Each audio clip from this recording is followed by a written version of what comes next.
Este relato comienza, cuando un buen día, Roberto recibe las noticias de su pareja Sonia, informándole que está embarazada. Al principio tuvo los típicos pensamientos sombríos, de las dificultades y las complicaciones que esta situación les podía provocar, pues aún no estaban asentados, pues ahora tendrían que empezar a convivir de forma permanente y los gastos se acrecentarían de forma elevada. Tras las dudas iniciales, aceptó de buen grado la llegada de un nuevo miembro a la familia que se estaba formando. En ese momento, hizo la promesa más solemne que podía hacer. Siempre estaría presente en la vida de su hijo, garantizando su soporte, su esfuerzo y su cariño, hasta que terminase la universidad, tuviese un buen empleo que le permitiese vivir con holgura, estuviese casado y viviera en su casa. Cumplidas esas premisas, sus obligaciones como padre habrían terminado. Al principio acoplarse a la nueva vida de casados y a la cantidad ingente de gastos que eso representaba, resultaba muy difícil y complicado, lo cual llevó a que tuviesen que ayudarlos en algunos momentos.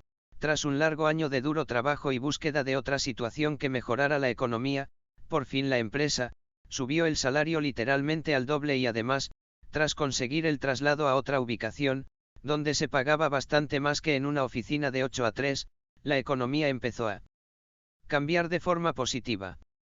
En el proceso de criar al bebé, fue apareciendo la verdadera personalidad de Sonia.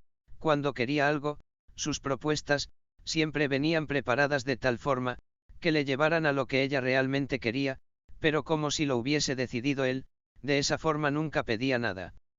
Le funcionó un par de veces, hasta que él descubrió su forma de pensar. Desde entonces, se reía en su interior y si lo que quería no afectaba a cosas importantes, la dejaba creer que había conseguido su objetivo, pero le quedó claro que era engañosa y embaucadora. Roberto en su nuevo trabajo, al que había sido trasladado tras un gran esfuerzo, pues era una posición muy deseada, debido a su experiencia en su puesto de trabajo anterior, fue posicionado por su nuevo director, donde convergían todos los problemas. El trabajo era muy estresante.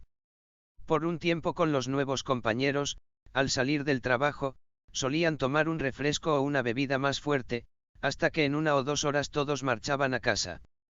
En el transcurso de esas quedadas a la salida del trabajo, algunas buenas samaritanas llamaban a Sonia, para informarla de dónde estaba y lo que hacía Roberto. Jamás pudo entender la razón de esas llamadas tan malvadas, pues solo tomaba una bebida no alcohólica y se marchaba a casa. Tal vez podría ser con la intención de romper el matrimonio, aunque Roberto jamás se fue con ninguna de ellas a la cama. Tras criar al pequeño en su infancia, hasta que empezó la escuela, Sonia pensó que había llegado el momento de empezar a trabajar nuevamente.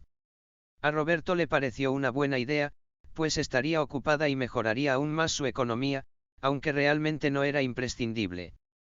Al poco tiempo de estar ella trabajando, Roberto sintió que se estaba alejando, como buen observador, pues parte de su trabajo era examinar y descifrar de forma rápida a las personas. Empezó a sospechar que estaba siendo engañado, pero era difícil de demostrar, pues tenía un trabajo terrible que le impedían estar en casa de una forma regular. No cabe duda que esos mismos horarios tan horribles podían haber generado un distanciamiento. Pero a cambio permitían vivir cómodamente y hacer buenos viajes durante las vacaciones. Por lo tanto, no se podía tener todo, o estaba en casa y la economía estaría resentida o no lo estaba y la economía sería mejor. Eso es algo que Sonia debía valorar y tenerlo presente, siendo menos egoísta y más esposa, o hablar claro sobre cuál era su preferencia. Pero aceptar todo lo bueno que aportaba Roberto y luego querer recibir algo más de fuera, era no solo egoísta y mezquino, sino desleal. Al cabo del tiempo, Sonia deja la empresa en la que trabajaba y Roberto, a través de sus contactos, le consiguió un nuevo empleo, mejor remunerado. No tardó mucho en aparecer nuevamente la sensación que Roberto sentía, de que estaba siendo engañado por Sonia. Cada vez era más claro y evidente a sus ojos, pues su experiencia le permitía observar con bastante imparcialidad. No hay que olvidar que parte de su trabajo era analizar a las personas y discernir en segundos lo que era más beneficioso en cada momento. Ese era parte de su trabajo, que estuvo ejerciendo por años. Para que su observación no tuviese ninguna duda, en varias ocasiones tuvo que tratarse de alguna transmisión sexual, que por fortuna pudo resolverse con antibióticos. Debido a que Roberto no se acostaba con ninguna otra, quedaba claro el origen. Por supuesto, huelga decir que Roberto eludía todo cuanto podía el tener sexo con ella y procuraba evadirse todo cuanto podía. Decir que sentía asco sería poco expresivo. Un día a Roberto se le hizo tarde y cuando salía de casa se encontró en la puerta con Sonia. En su cuello había una marca bien acentuada y amoratada de un mordisco, y el olor que desprendía a sexo era excesivo. Dicho olor era conocido de Roberto, ya que solo se producía cuando tenían sexo. La evidencia era definitiva. En décimas de segundo tenía que decidir lo que debería hacer. Lo más simple habría sido llamarla prostituta, falsa, desleal, hipócrita y cualquier otra ofensa que se le pudiera ocurrir. De otro lado, tenía una promesa hecha para con su hijo. Mientras no hubiese terminado la universidad, obtuviera un buen empleo, estuviese casado y viviendo en su casa, debería ser fiel a su promesa y estar apoyando hasta que llegase ese día. De modo que optó por mirarla, hacer un gesto de desaprobación y marcharse a su trabajo. No hace falta decir que aquello marcó el fin del matrimonio y que el divorcio estaba garantizado, pero de forma diferida, hasta que se cumpliese la promesa de apoyo hacia su hijo. Sonia, no solo no se arrepintió, sino que en días posteriores, trajo a su amante a su casa, tratando de observar la reacción de Roberto, posiblemente pensando que Roberto estaba vencido y que ella podría hacer lo que quisiera. Por su parte, Roberto les daba las buenas noches y se marchaba a trabajar sin la más mínima preocupación. Su mente ya se había divorciado de Sonia, solo que ésta aún no lo sabía. Así transcurrió un tiempo, hasta que ella tuvo que abandonar el trabajo. Daba igual si había sido despedida, si la empresa cerraba o si se peleó con su amante y tras ser usada, le dieron la patada. La verdad, era indiferente. De vuelta a casa sin amante momentáneo y sin empleo, pareció actuar de forma modosa, al menos durante un tiempo. No tardando demasiado, empezó a tratar de convencer a Roberto, que como se aburría, lo mejor era ir a clases de fotografía. Como Roberto no ponía objeciones, al poco tiempo, decidió que quería hacer cerámica. Él siguió sin poner ningún impedimento. Un tiempo después, como ella estaba convencida que podía hacer lo que quisiera, le pidió a Roberto que quería ir a clases de baile de salón.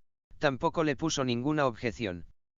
Valga decir, que aunque Roberto tuviera un día libre, ella prefería ir a sus clases, la que fuese, y marchar de casa, dejando solo a su todavía marido. Finalmente ella retomó su antigua amistad con su amiga Rebeca. Salieron por mucho tiempo. Ahora ya dejaba sus clases para salir con su amiga. A partir de ese momento, Roberto siempre que podía, pedía acompañarlas y nunca le pusieron objeciones.